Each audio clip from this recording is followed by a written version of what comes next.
Say Why can't you anything. just say anything? I'm gonna say anything. People just say anything. I swear, people just say anything. Welcome to Say Anything with Keena B.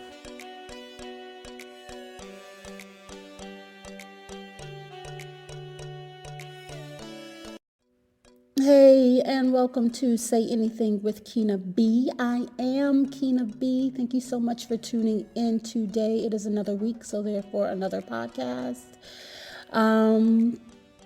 How are you? How are you feeling today? I hope that your day is going well. I hope that you choose joy today. We will be interviewing a local actor and producer and a budding playwright, Mr. Mike Destin, today. He is originally from St. Martin.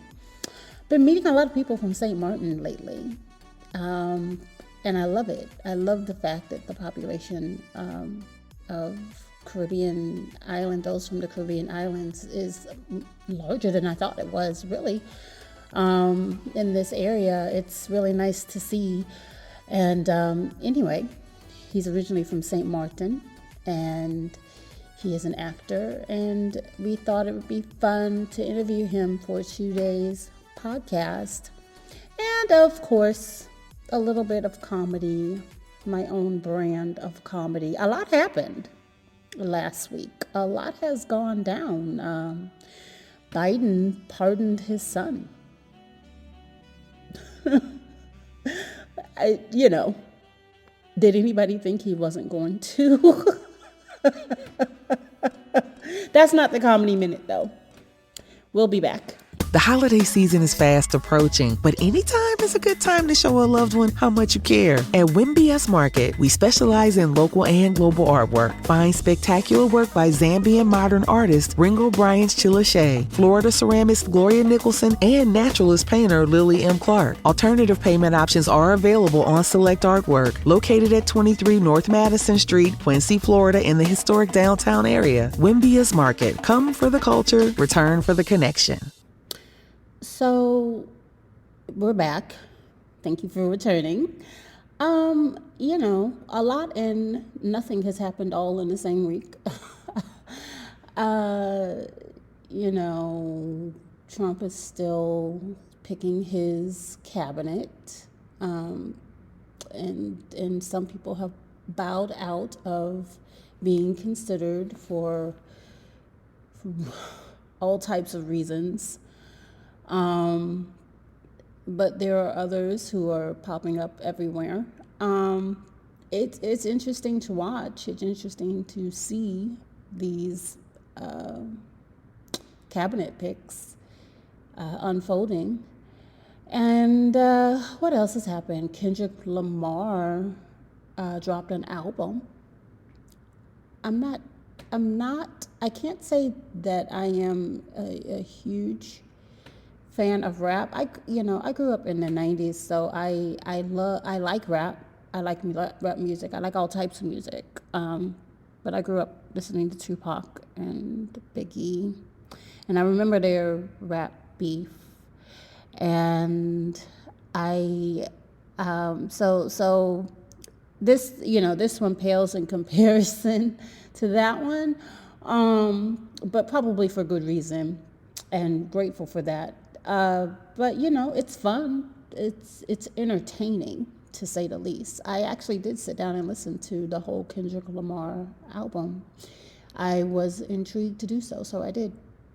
And I enjoyed it. I enjoyed the album. I think there was only one or two songs that I could have lived without, but overall, for not being a rap enthusiast. That's the best way to say it. I'm not a rap enthusiast. I like it. I'll listen to it. I listen to Jay-Z and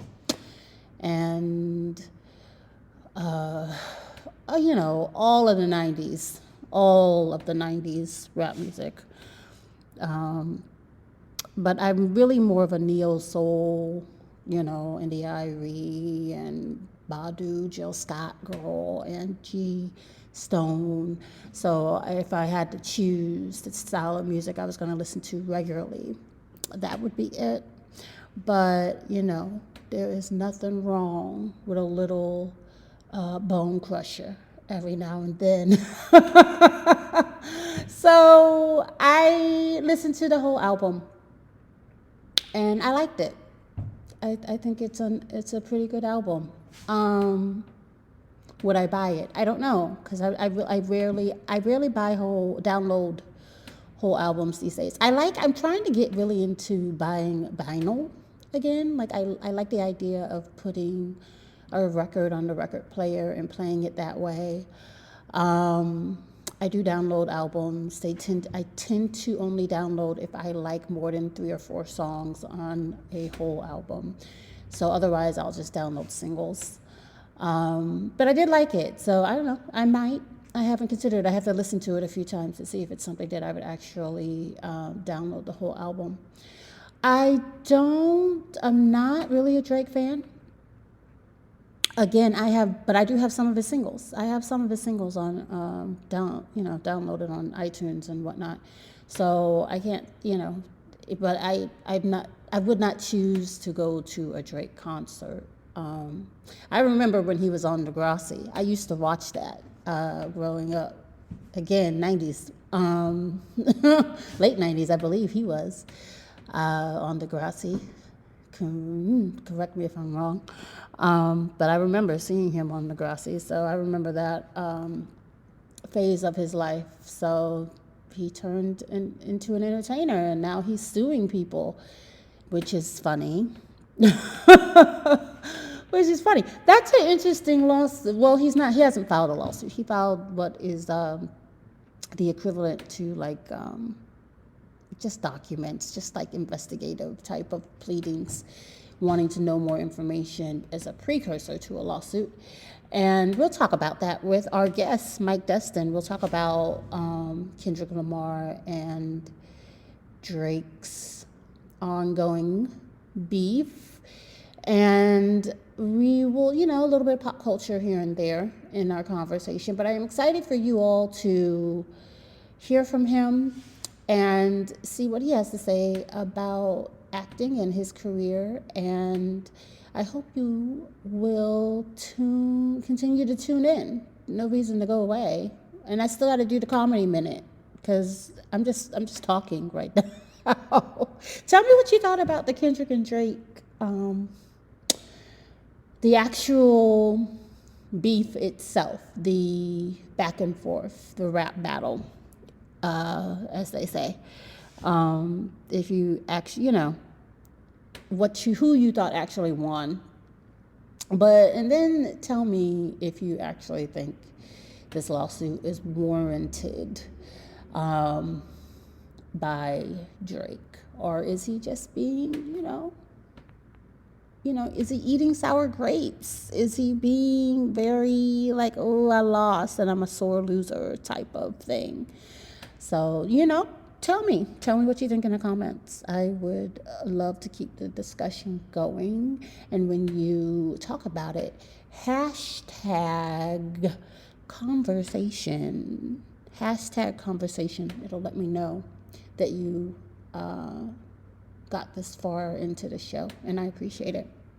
So here's my conversation with Mike Destin, the actor. Welcome, Mike Destin. Did I say your name correctly? That is absolutely right. Awesome. Thank you so much for being here today. So I have looked up some information about you, and you can correct me if I'm wrong. You're fine. Mm-hmm. Yeah, originally from St. Martin. Yeah, that's right. In the Caribbean. Which is interesting because you are probably the second person that I've ever met in my life from St. Martin. Really? Within the month, which is also amazing. Because I did not realize that they had such a large population here. Yeah. We do have a relationship with the schools here in Tallahassee. Mm-hmm. I was a vice president for the SMTSC, which is like St. Martin Tallahassee Student Organization. So that is like we have like a connection here where we are able to have in-state tuition, as long as we're active in the community and we're helping out, and doing our part. Well, you that's know, amazing. So, yeah, it's a huge blessing because better than I do that college can be expensive. It can be. That's actually wonderful. I guess that's one of the reasons you chose Florida, because that was one of my questions coming from the island. I'll tell you. I was gonna go to the UK. Because from my island, I'm Dutch. Yeah, so it's a Dutch island. Well, the island is Dutch and French. It's the smallest island that is divided in two parts. It's 37 square miles, and 16 of it is on the Dutch side, and then the 21 is on the French side. So the French side is bigger than the Dutch side. You don't need, any special documentation to cross over from the Dutch side to the French side, but you get everything on that little island, And I just say it's a little island because it, in fact, is little. It is filled, with food, culture, and passionate, fervent people. You're going to meet people who care a lot about what they do, on the island of St. Martin. So I was born on the Dutch side and then raised on the French. So, half my life on the Dutch side and half my life on the French. But I was initially, just to stay on topic, I was going to go to, I found out about coming to Tallahassee. Had no idea what Tallahassee was. Okay, let me just say that. In fact, my freshman year in high school, right? I found out that we had to do some kind of what do you want to call that? It's like this kind of presentation on where you want to go after you graduate. So usually people from where I'm from, St. Martin, right, the Dutch side, they go to the Netherlands. For education, right? Yeah. Right. So people don't usually come to the United States. But it was just so unusual, right? That I, out of nowhere, I had a teacher, right? A drama teacher, freshman year in high school, and her name was Professor Onk, Mevrouw Onk. Like oink oink. But yeah. So, and she, we had a class, drama, whatever. And I didn't think anything of the class. I just think it was something to get away. You can play, you mimic characters, you pretend to be people, you get a grade. Easiest, we don't get scored A, B, C like here in the United States. We get scored by 0 to 10. So it's like the easiest 9, 9.5, 10 you'll get. It's like PE. It's the elective. You go and do what you got to do. Go ahead. Sorry. It's the elective. Right. So I'm like, so this is no sweat class. I didn't even think of it as a class. I was like, this isn't real. Anyways, so she thought that I was just so, enamored, just like so locked in this class. Like he enjoys this stuff. So one day after class, she stops me and she asks, hey, you ever thought about doing, acting, for a living? And I'm like, what are you talking about? She's like, what we're doing here is acting. I said, okay. And she was like, have you considered like doing that for a living, like for money? I'm like, shut the front door. What are you talking about? People do this stuff for money? She said, yeah. I said, wait, hold on, lady. All right. I know I'm new in this class. I'm not new to being alive. You're telling me there's people in the world somewhere pretending to do what we're doing here and making money. And she said a boatload of money. I said, listen, you have all my ears. I only have 2. But she had my attention. Okay? And she told me about it. And from that point forward, I said, this is where I want to go. So I looked up, right? We had a presentation for another class that we had.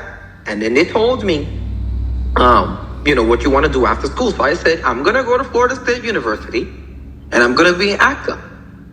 And bear in mind, at this point, I don't know what the state of Florida is. Okay, this is very important to know. So I don't even know how Florida State University came, but that's where my mind was. So, well, how did you find out about the school? Right. So I went and typed up, best acting schools in the world. Oh. Yeah, and Florida State was 15. Okay. You see, and I found out that was in Tallahassee. I was like, okay, I know what Tallahassee is because we have a relationship with them. I didn't know Tallahassee was in Florida. Jesus. Oh, Right. I So see. that's like, and Florida State at the time when I was looking them up, they was top 15 in the world. Okay? So, you have Florida State was 15, you have the Columbia, you have Juilliard up there, you have, what is that? Yale. Georgetown. All the schools. And then you have British schools, right? So, I got accepted to RADA, is the Royal Academy of Dramatic Arts, right? So that's in the UK. So, but I've already signed up and everything to come here to the United States. So after I got accepted to RADA, I was like, look, one in the bush, one in the hand is better than two in the bush. You know what I mean? So I was like, although I wanted to go to the UK, I said, no, everything is already ready to come here to Florida State. So that's when I decided to come on over here. So that's how that happened. Yeah, and I see that you got your BFA, Bachelor's in Fine and Performing Arts. That's awesome. Now, and you did, I see, like a couple of short films, YMN-TV, and The Barmaid and the Serpent.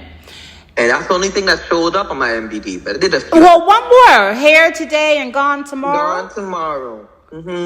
What else? What are we missing? So, I've done, okay, obviously, besides what I've done, we have with Richard. I did a few commercials, right? With Longines, it's like a watch company, whatever. I did some commercials here with Gary Yarden in Pensacola. He's 9-time Grammy Award winner, Gary Yarden, if you ever care to look him up.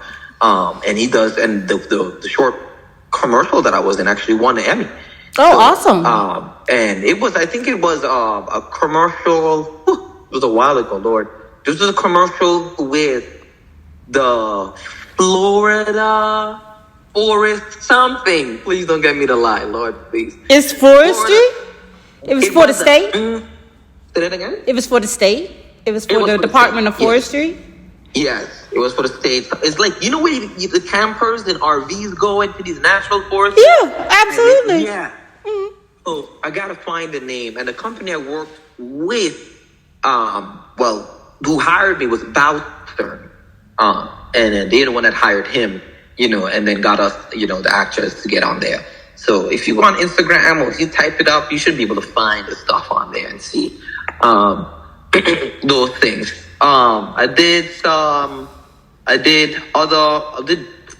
too many short films with the College of Motion Picture Arts, FSU, and that most of them hasn't showed up on the IMDb. So I figured they haven't, filed them, because most times or not, they would try and put them into film festivals, right?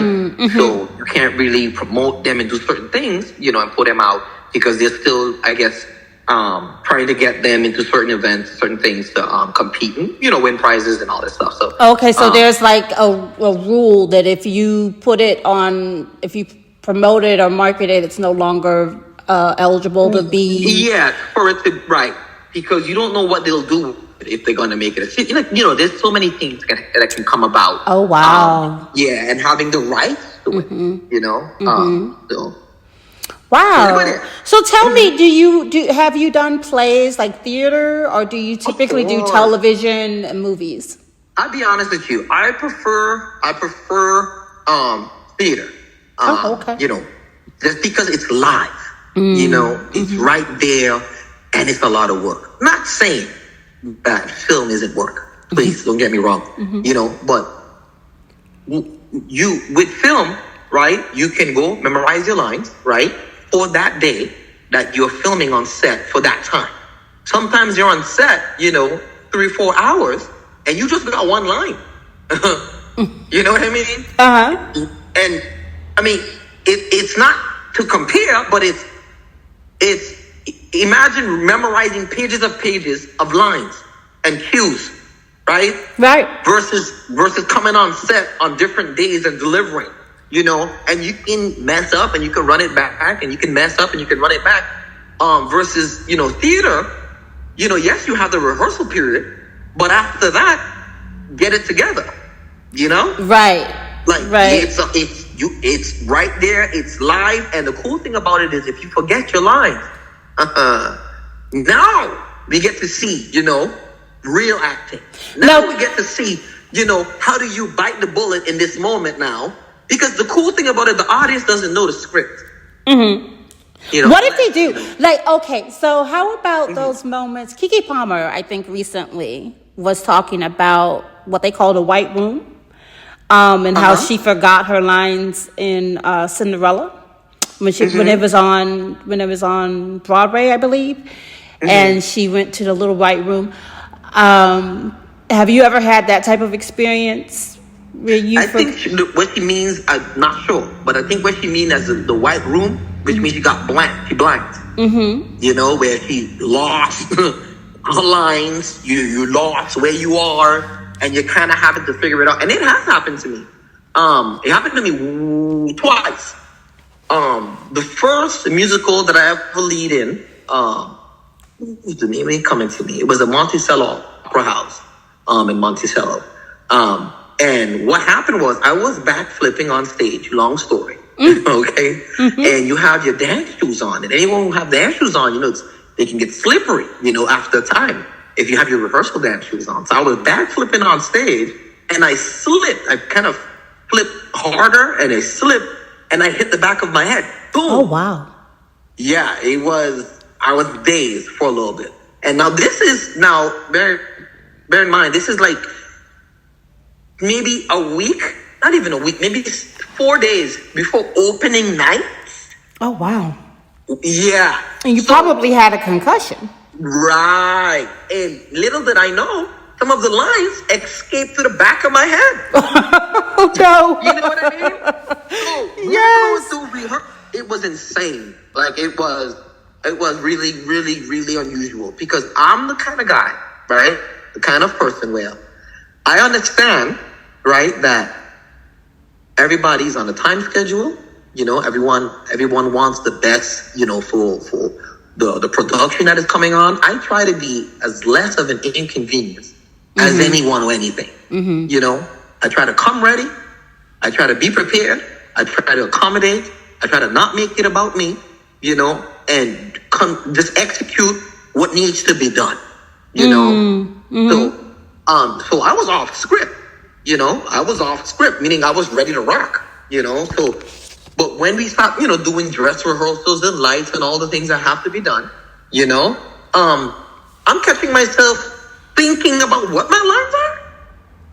And this is just during, dress rehearsals. And it was like, and I would have to call line. And I was like, oh, okay, that's the line. I'm like, what?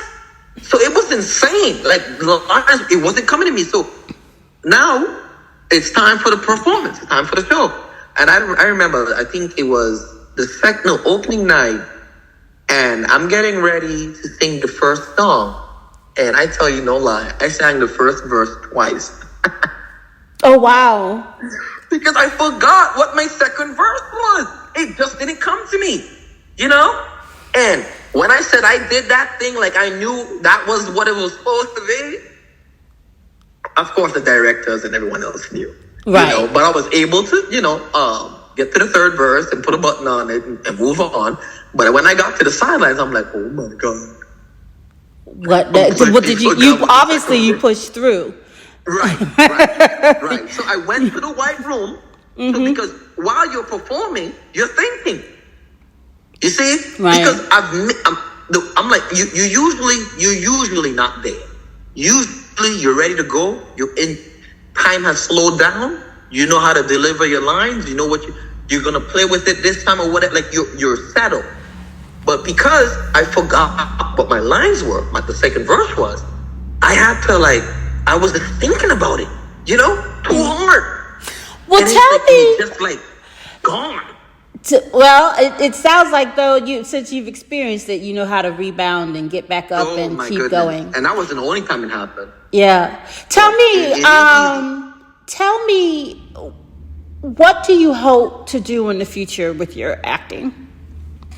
To be honest with you, when I was at FSU, I thought I just wanted to be an actor, and for a long period of time, I just want to be an actor, And then, I started taking classes. I took playwriting.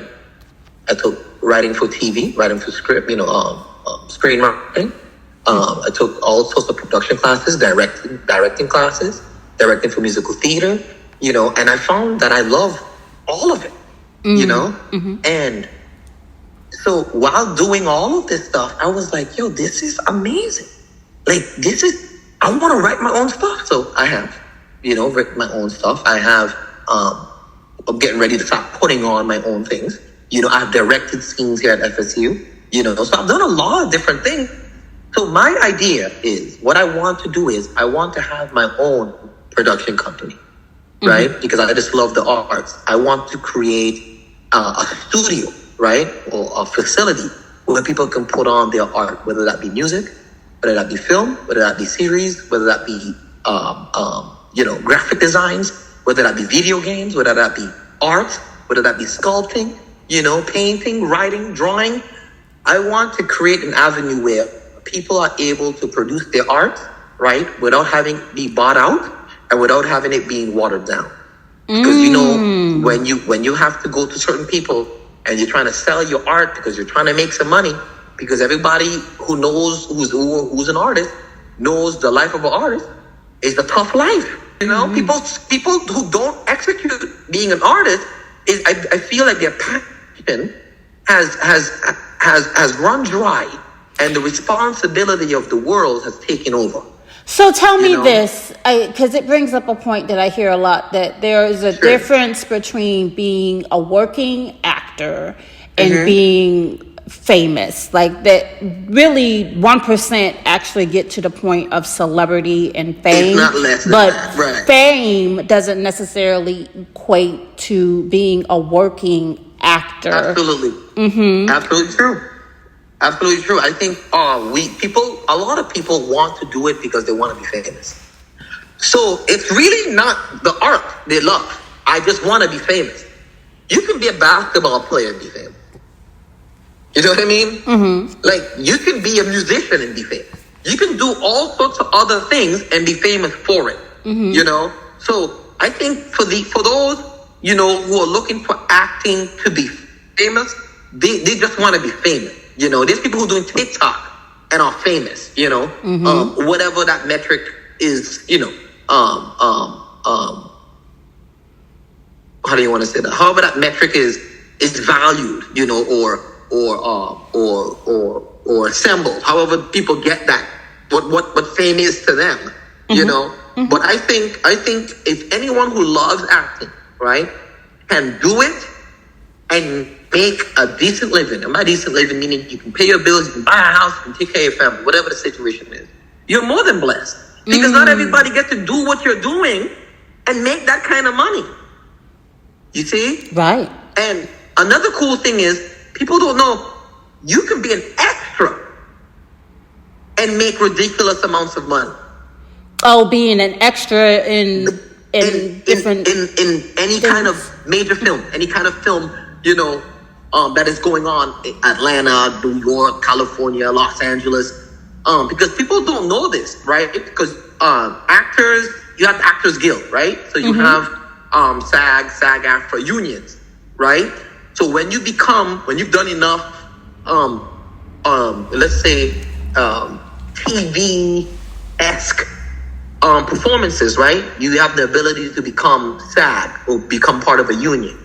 Okay, when you become part of the union, right, then they don't allow you to do any kind of non-paying, non-unionized commercials, film series, any of that, movies, any of that, because they want to keep the quality. But an actor, right, who is unionized, we're not talking about someone who has a speaking role. We're not talking about someone who is on camera for forever. I'm talking about an extra. You can make up to $250 an hour as an extra. That's good money. That's what I'm saying. And not having even been in the film, just sitting on the sidelines. Exactly right. So you can go right now, decide to be an extra on The Walking Dead or Grey's Anatomy or web, because they always need extras. Okay, And then after you become an extra on these big films for one too many times, I think it's about 4 times, you can become SAG eligible, right? You can become unionized. Pay your dues, you become unionized, and now you're being an extra with benefits. Well, that's amazing for a person who wants to act for the love of acting, you know, right? And not necessarily. So don't think you have to be a millionaire or extra crazy famous to make. I know a friend of mine right now in California who purchased a house in California, okay, cash by being commercial. Okay, 30 seconds, 15 seconds, 1 minute. Commercials, they have the options where you can get paid residuals, which you probably would prefer, okay? Or they buy you out. You get $10,000 buyout. What are you talking about? You do a commercial with Nike, they give you $7,000 a day. I don't want to hear from you again. You know? Or you negotiate where you get residuals, and as long as that's been on air, you get a check in the mail. Now imagine getting a check in the mail for 1 million different commercials you've done. I think that's. I mean, a lot of people probably don't even realize that. That's exactly good information. Right. Exactly right. So, they've been sold a story and they think it's just one way, but there's a million ways as an actor to make money. You can go to Disney and get a job down there. Would you suggest that it's necessary for a person to go to school or take classes, or is it something that they can do organically? You know, I think just like, you know, you and I both heard people who sing and never been to a liquor school. Mm-hmm. You know what I mean? Like, this person just knows how to sing. He just knows how to enunciate. She just knows how to belt. She just knows how to have breathing control. You know? So, I believe 2 things. I believe whatever you want to do, you can do it. But you're going to have to really want to do it. You know, because I play the guitar. I play the guitar. I write and compose my own music. I never went to school for writing music. I write my own music because I wanted to do it. I learned it, right? Read books on it. You know what I mean? Mm-hmm. And now I'm middle 8, bridge, chorus. I know different styles of music. I've written different styles of music. You know, I've done different techniques on the guitar. Have you ever made an album or an EP? You know, that's actually something I'm working towards. I've made well over 24 songs. Mm-hmm. You know, and some people have to go to school for it. So I'm not knocking anyone, you know, but I wanted to be trained, you know, because when I do something, I want to do it good. Right. You know, I don't so you wanted to add upon the gift that you naturally had. Right. Absolutely right. So I said, this is what I want to do. I want to do it the best that I can. Because here's the truth of the matter, right? You have people, right, who are on TikTok right now, right? And just for the record, I don't fancy TikTok. And the only reason why I'm saying that is because I feel like there's too many actors, too many artists that have their content taken, reproduced, and not got the credit for it. And there's no bigger slap in the face for an artist. Mm-hmm. There's no greater slap in the face for you to take my thing, do it. Because you have a larger following, more eyesight, and you became associated with my art that I've created. It's intellectual theft. Mm-hmm. It's robbery. Mm-hmm. You know, and I don't champion that. If you're gonna steal somebody's situation, at least credit the person, put the person in your caption, recognize who you got it from. It wasn't you. Mm-hmm. It wasn't you. And you know, in this day and age, I don't know if they teach, like when I was coming up in school, they actually taught that you have to reference everything. Right. Like otherwise it's plagiarism, right? Exactly right. And I just don't think they teach that with anymore. Either that or people just don't care, because everything typically is not an original thought. At some point, somebody else thought it. If we want to be honest, because, you know, great minds do really actually think alike. People can have very alike ideas. But if you're diligent, you go and you look and see, has someone else had this idea first, right? Like, right. Mm-hmm. If you're diligent. But I can understand if people had an idea and they didn't know that somebody else had the same idea.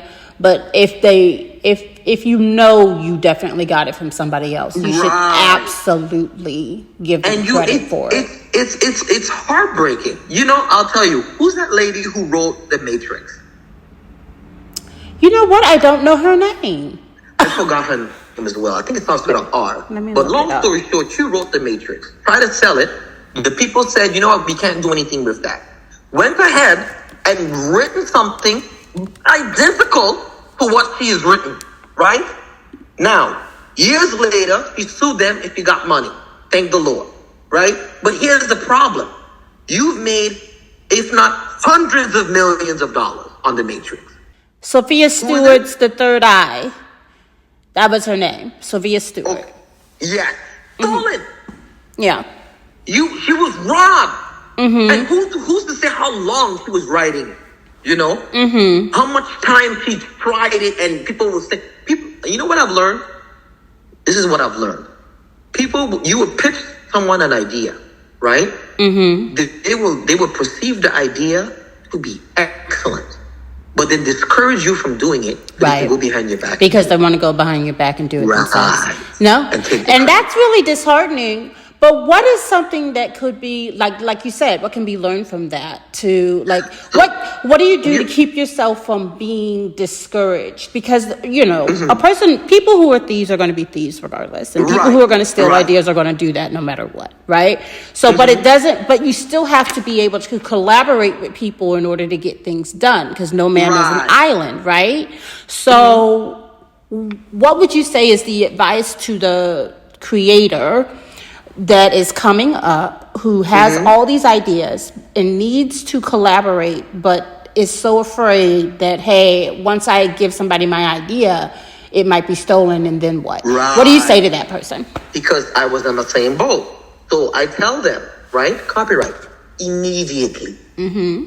So you can copyright for $45, right? So it's not no one fooled you and make you think that, oh, you got to spend this large beaucoup of money. No, you don't. Okay, you can go to the Library of Congress online, make an account, and you can copyright. And the cool thing is you can group copyright.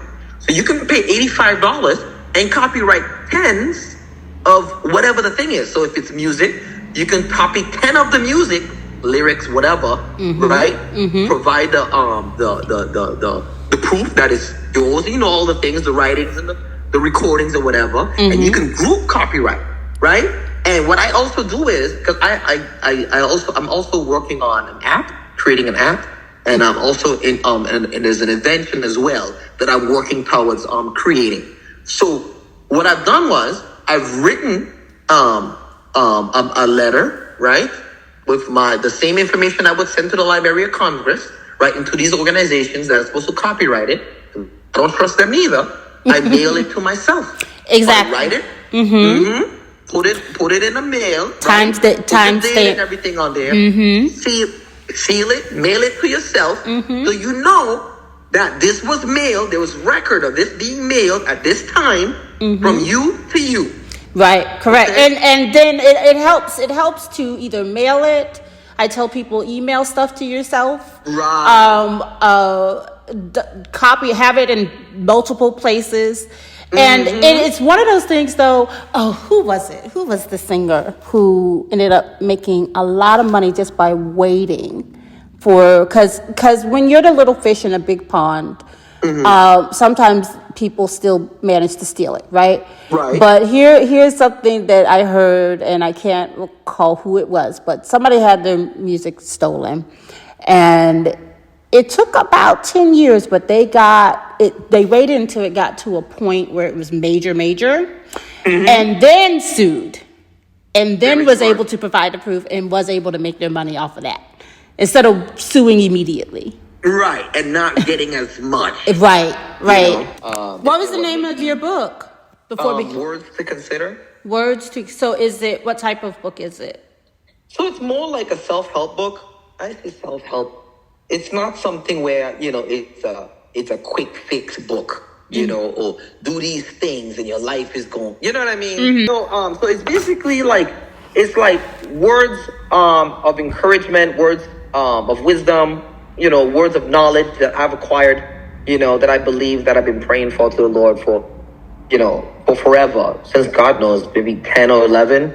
And they, by God's grace, I've been called wise beyond my years, so I assembled all these words that I've received, from him and put it in a book, and it's something that if you read it, it's to be reread, over and over, but it's a book where as you read it, it's the parables of the Bible, but in plain text, in layman terms, not in the King's English. Right. Where is it available? To understand. Where is it available? You can get it on. It should be in Barnes and Noble, Books A Million, Amazon. I tell people preferably Amazon because you can get an ebook. Okay. So I know you're talking about the copyright, and that's very important. That's really good information for people to know. So I guess because, and this is just something fun to talk about, Kendrick Lamar and do you listen to rap music by any chance? I do. But it's been a while since I've listened. In fact, the only song I think I've heard from Kendrick, to my understanding, there's some songs as well, but I don't know their names. But I know he had a big beef song with what's his name, Drake. Right. And they ain't like us. Right. That's it. Not like us. Not like us. Yeah. That's perfect. I was following it for a little bit because that's when J. Cole and Drake came up with First Person Shooter. Yes. So you know a little bit, then. Yeah. Okay. I was like, this could go hard. But I knew this was going to stir something up. But then after that, I didn't keep up with all the other mess that was going on. Then I heard it was big beef and Kendrick calling Drake a pedophile. There was a whole ordeal. There was a whole ordeal, allegedly. So, so usually typically in hip hop rap battles, they say a lot of stuff. They say a lot of stuff back and forth. Cause I grew up during the Tupac and Biggie era. And they would say a lot of things, but at the end of the day, now that didn't work out so well, but at the end of the day, usually that it is the end. Like you win, you lose, and then you move on. Because there have been other battles, Nas and Jay-Z, or so many other things out there. And 50 Cent. Exactly, and you just move on. Well, apparently, Drake alleges that Universal falsely inflated the popularity of Kendrick Lamar's diss track, Not Like Us. Also saying that Spotify did it as well. And is filing legal documents regarding it, which is that are not an actual lawsuit, but like a precursor to a potential lawsuit. And the rumination of the street is that people are like, "Why is he doing this? It's not that serious." And so I wanted to get your take on that, because we were just talking about people stealing ideas and copyrights and different things like that. And Drake is out here saying, well, you inflated something and it wasn't even that popular and blase. It's a good segue. Yeah. I think, I'll be honest, here's a few things.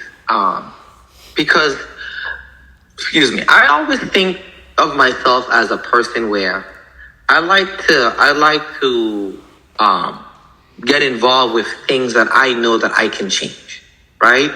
I would hear people talk about all sorts of issues that is going on in the world of Ukraine and Palestine, Russia and Israel, just all the stuff, right? And there's people who would scream about, there's poverty in Africa, and all the things, right? And I'm just the kind of person where I understand what they're saying, but I'm like, we're going outside the country when we have problems inside the country.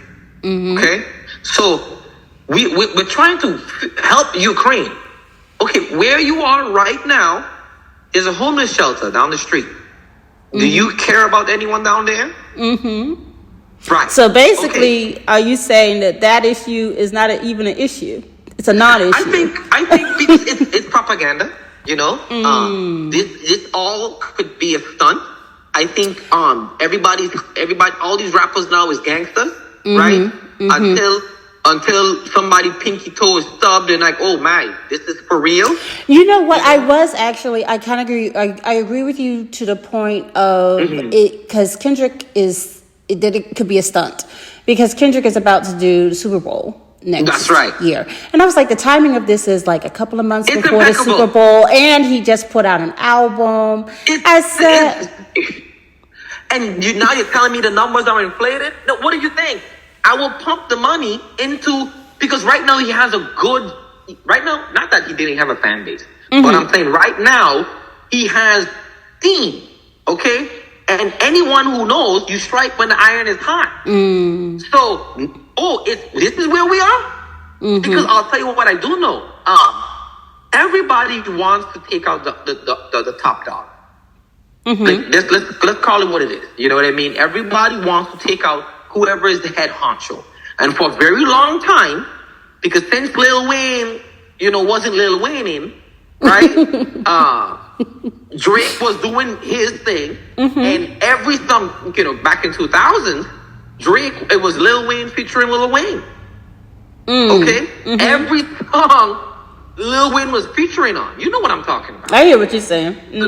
So, and the shift came, Drake came through, and Drake was shifting the game. Not that he was the only one, but listen, Drake was that mega star, right? And I think Drake felt like he couldn't be touched. Drake thought that no one could go pound to pound, bar for bar with him.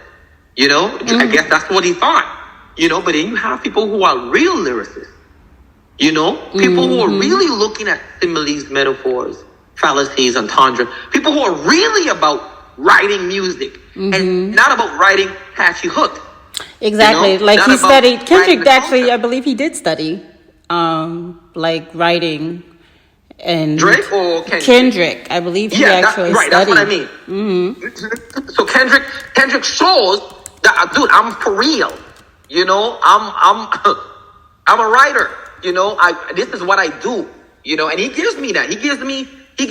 I'm serious about me rapping. Other people, I'm not calling anyone's name, but other people are here for the publicity, for the money, for the fame, for the women, for the cars. Okay. And I'll tell you what I do know about Drake, right? From observation. He does an excellent job of marketing himself.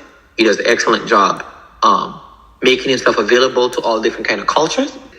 When you was rapping with Meek Mill, right? And and we had that back to back, that classic back to back, right? When he told Meek Mill the trigger fingers turn to Twitter fingers. You're getting bodied by a singing nigga. When that came out, it was cool, right? Now, Kendrick got a one-up on you. You're trying to file a lawsuit? Come on, buddy. That is something. You know a lot more than you said you do. Play the game. Because now you're the under, and he's the over. When Meek Mill was the under, you was the over. It is what it is. But like I said, to me, I think these things, just like Kanye West and 50 Cent, these things, and 50 Cent said it. He made more money than he would have made if he didn't start the beef. So both sides are benefiting because, like you said, at the top of the absolutely. No publicity. There's no publicity. What it was? Slipping my mind now. There's no such thing as bad publicity. All publicity is good publicity. All publicity is good. Yeah. So, but I think this is where I stand on. Okay, and if you go on my Facebook, you see a lot of my stuff like that. I stand on. I'm tired of being distracted. There are things that needs to be done in this world, and we need to stay focused because you keep trying to distract me. If it wasn't P. Diddy, it's Drake. If it's not Drake, it's this person. If it's not this person, you have cheese with the color blue in it, and whatever they can put on, and there's a TikTok trend, and then there's a this, and there's another do-si-do, and there's another 1-2 punch, there's another okey-doke. I don't want to buy it. America, right, and the powers that be does an excellent job of pitting people against people, race against race, color against color, age against age, rich against poor, old against young, black against white, foreign versus national. Whatever they can use to divide the people, they do it. Tell me I'm the like, difference between St. Martin and here, because St. Martin has a vast, diverse group heavy. of people there. But you were speaking to how in the U.S. they tend to distract us. Do you Right. find that it's the same thing happening there, or is it no? Is it? Oh my God. Let me just speak it plain. Let me just speak it plain. Okay. I remember because corruption is everywhere, right? Let's just call it what it is. It's everywhere, you know. And the thing is, when it's a smaller place or you're in a more smaller place, you can see it more obvious. There have been so much, right? Foolishness happening on my island that it breaks my heart. I don't talk about it over and over and over and over, but the people that are closest to me know. You know, it breaks my heart. And the reason why I say it breaks my heart is because there are people on that island who want to do good, but because of the powers that be, and there's money to be made, they won't get in certain positions. Okay, so where can the people find you? Where if you to follow you to see what you're going to be doing next, with with your production company, books. Where Well, can if they people find follow you? me on YouTube at Mike Destin on YouTube, MikeDestin, Mike Destin on YouTube. That's why I put my literally just Mike TV show on there. So all the production that I'm putting on is going to be there. They're on Facebook, Mike Destin on Facebook, or Mike Destiny Destin. That's my acting page, right? Do all the crazy stuff, the arts and stuff. Mike Destiny, like Destin with a Y. Like Destiny's Child. Destin. And then Instagram as well. I have a page, Mike Destiny Destin page, which is my personal page, and then I have the literally just Mike page, which is also I think under Mike Destin, I believe. Okay, and I'll link it in the bio and the information. All right, thank you. I appreciate you. I appreciate you as well. Thank you so much. Okay. It was a pleasure. It's a pleasure. Shout out to Mike Destin for joining us today on the podcast. I appreciate all of you for listening. Remember to like, subscribe, and share. Leave a comment, #conversation, #KenaB, KENAB. And remember to go ahead and say that thing that you need to say.